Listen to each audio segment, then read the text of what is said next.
Hello. Since you were absent on the 9th day of the simulation, I have made this video so that you can fully imagine what the explorers were going through. Just like you do in class, I need you to lay your head down and close your eyes and fully imagine the scene.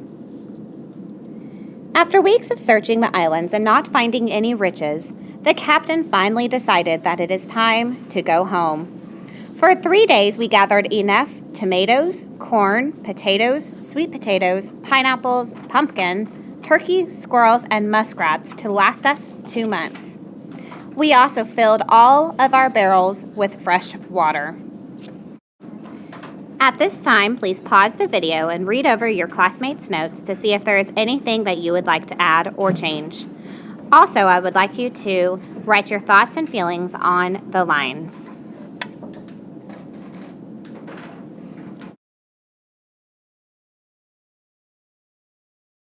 Heads down, eyes closed. After spending 3 days gathering an abundant amount of supplies, the captain has decided that it is time to turn the ship toward the rising sun and sail for home. The very sound of the word home makes your heart swell as you think of how wonderful it will feel to see your family and friends again. At the same time, however, you still remember how difficult the voyage was to get here. The journey back will be just as dangerous. Yet, there is one big difference between the voyage here and the voyage home. You know that it can be done. You have been so wrapped up in the business of putting out to sea again that a tearful sob nearby startles you. You look over to see one of the proud Taino Indians stretching his hands toward the receding beautiful islands, his home. The captain has decided to take several of the natives back with you to prove that you have really been to the New World.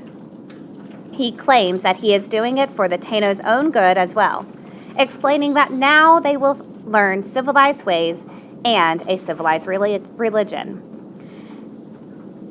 Please, at this time, pause the video and look over your notes and see if there is anything else that you would like to add that your classmates missed.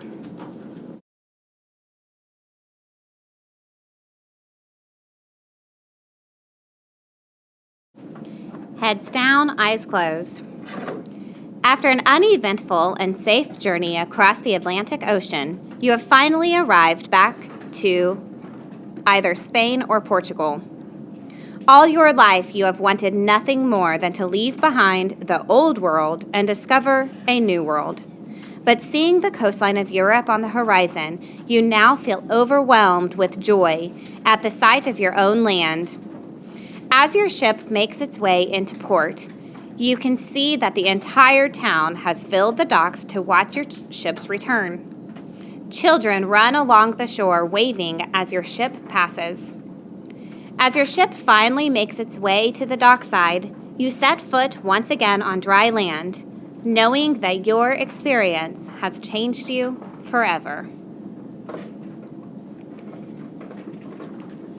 It has been several weeks since you returned from your voyage of exploration and discovery. People still stop you on the street to ask you about the wonderful and mysterious things that you saw.